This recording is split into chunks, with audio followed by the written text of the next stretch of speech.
hi friends welcome to Semoli kitchen इनकी நம்ம கிச்சன்ல குஸ்கா பாப்போம் ரொம்ப சூப்பரா இருக்கும் டேஸ்டாவும் இருக்கும் குக்கர்ல குழையாம எப்படி செய்யறதுன்னு பாப்போம் வாங்க குஸ்கா செய்ய என்னென்ன பொருட்கள் வேணும்னு பாத்திரலாம் 2 பிரியாணி இலை 2-3 பட்டை 2 ஏலக்காய் ஒரு கிராம்பு ஒரு அன்னாசி பூ 2 கல்பாசி பூ இப்போ இதுதான் வேணும் இதை எடுத்துக்கங்க இப்போ குக்கரில் நம்ம எடுத்து வச்சுருந்தோம்ல அது எல்லாத்தையுமே வறுத்துக்கலாம் லோ ஃப்ளேமில் வச்சு வறுத்துக்கங்க லைட்டாக வறுத்தா போதும் இப்போ லைட்டாக வறுத்து வச்சுருந்தோம்ல அது எல்லாமே மிக்ஸி ஜாரில் சேர்த்துட்டேன் இது நம்ம பவுடர் மாதிரி நுணுக்கிட்டு வந்துடலாம் இப்போ நான் பவுடர் மாதிரி நுணுக்கிட்டேன் இதுதான் பிரியாணி மசாலான்னு சொல்லுவாங்க இதை நம்ம ரெடியாக எடுத்து வச்சுக்கோங்க இப்போ குக்கரில் 2 ஸ்பூன் நெய் சேர்த்துக்கோங்க நெய் கொஞ்சம் சூடாகட்டும் அதில் 1 ஸ்பூன் எண்ணெய் ரீஃபைண்ட் ஆயில் சேர்த்துருக்கேன் நம்ம இப்போ அரைச்சி வச்சுருந்தோம்ல பொடி மாதிரி மசாலா அதை சேர்த்துக்கங்க பிரியாணி மசாலா சேர்த்துட்டு மீடியம் ஃப்ளேமில் வச்சு நல்லா வதக்குங்க இதான் ஃப்ரெண்ட்ஸ் ரொம்ப சூப்பராக இருக்கும் குஸ்காவுக்கு கண்டிப்பாக சேர்த்துக்கங்க அது கூட ஒரு பெரிய வெங்காயத்தை நீல ஷேப்பில் அரிஞ்சு வச்சுருந்தேன் அதையும் சேர்த்துக்கலாம்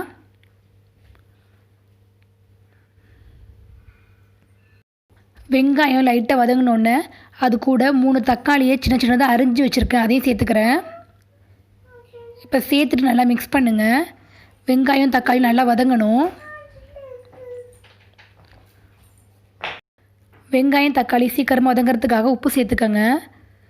நான் சேர்த்துருக்கேன் இப்போ சேர்த்துட்டு மிக்ஸ் பண்ணுங்கள் எல்லாத்தையும்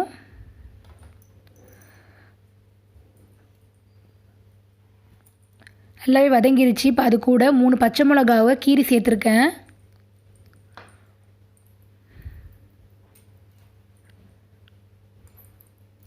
இதுவும் நல்லா வதங்கிருச்சு இப்போ அது கூட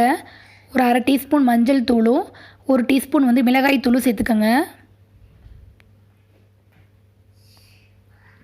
சேர்த்துட்டு அப்படியே மிக்ஸ் பண்ணுங்கள் மிளகாய் தூள் மஞ்சள் தூள்லாம் நல்லா பச்சை வாசனை போடணுன்னு இஞ்சி பூண்டு பேஸ்ட்டு சேர்த்துக்கங்க 2 ஸ்பூனு சேர்த்துட்டு நல்லா மிக்ஸ் பண்ணுங்கள் இஞ்சி பூண்டோட பச்சை வாசனையும் போகணும் இஞ்சி பூண்டோட பச்சை வாசனை எல்லாமே போயிடுச்சு இப்போ இதில் ஒரு கைப்பிடி அளவு புதினா இருந்தால் புதினா சேர்த்துக்கங்க ரொம்பவே டேஸ்ட்டாக இருக்கும் புதினாவையும் சேர்த்துட்டு நல்லா வதக்கிக்கங்க குஸ்கா செய்ய நான் சாதாரண அரிசி தான் எடுத்திருக்கேன் பாஸ்மதி அரிசி எடுக்கலை நம்ம எப்பொழுதும் யூஸ் பண்ணுவோம்ல அந்த அரிசி தான் எடுத்திருக்கேன் அதை 1 டம்ளர் எடுத்திருக்கேன் 1 டம்ளர்னால் 200 கிராம் இருக்கும் 1 டம்ளர் அரிசிக்கு 2 டம்ளர் தண்ணி சேர்க்கணும் அதுக்கு நான் 1 டம்ளர் தண்ணியும் 1 டம்ளர் தேங்காய் பாலும் சேர்க்க போகிறேன் நீங்கள் எந்த பிரியாணி செஞ்சாலும் தேங்காய் பால் 1 டம்ளராக சேர்த்து செஞ்சு பாருங்களேன் ரொம்பவே சூப்பராக இருக்கும் பிரியாணி ரொம்ப டேஸ்ட்டு கொடுக்கும் ஃப்ரெண்ட்ஸ் நார்மலாக இருக்கிறத விட ரொம்பவே டேஸ்ட்டாக இருக்கும் கண்டிப்பாக இது மாதிரி ட்ரை பண்ணி பாருங்கள் ஒரு தடவையாவது குக்கரில் தண்ணி சேர்த்துடலாம் 1 டம்ளர் அரிசிக்கு 2 டம்ளர் தண்ணி சேர்க்கணும்ல அதில் 1 டம்ளர் தேங்காய் பால் தண்ணி சேர்த்துட்டேன் இப்போ இன்னொரு டம்ளர் நார்மல் தண்ணி சேர்க்குறேன் இப்போ சேர்த்துட்டு நல்லா மிக்ஸ் பண்ணுங்கள் இதுவே நீங்கள் பாஸ்மதி அரிசியில் பண்ணிங்கன்னா 1 டம்ளர் தான் தண்ணியே சேர்க்கணும் ரொம்ப சேர்த்துறாதீங்க குழஞ்சிரும் இப்போ நல்லா கொதி வந்தோடனே இப்போ அரிசியை சேர்த்துடலாம்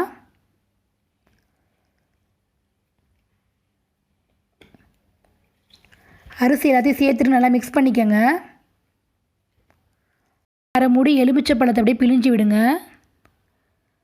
மேலே அப்படியே கொத்தமல்லி எப்படி லைட்டாக தூவி விடுங்க இப்போ நம்ம குக்கரை மூடிட்டு லோ ஃப்ளேமில் ஒரு விசில் வைங்க ப்ரெஷர் இறங்கணுன்னு ஓப்பன் பண்ணுங்கள் இப்போ பார்த்தீங்கன்னா தெரியும் நல்லா பொலன்னு இருக்குல்ல ஃப்ரெண்ட்ஸ் இது மாதிரி தான் ஃப்ரெண்ட்ஸ் இருக்கும் ரொம்பவே டேஸ்ட்டாக இருக்கும் இன்றைக்கி உங்கள் வீட்டில் பிரியாணியா அப்படின்னு கேட்பாங்க அந்தளவுக்கு ரொம்ப வாசனையாகவும் இருக்கும் செம்ம டேஸ்ட்டாக இருக்கும் கண்டிப்பாக ட்ரை பண்ணுங்கள் இந்த வீடியோ பிடிச்சிருந்ததுன்னா லைக் பண்ணுங்கள் ஷேர் பண்ணுங்கள் சப்ஸ்கிரைப் பண்ணுங்கள் பக்கத்தில் இருக்க பெல் பட்டனையும் கிளிக் பண்ணுங்கள் தேங்க்யூ பாய்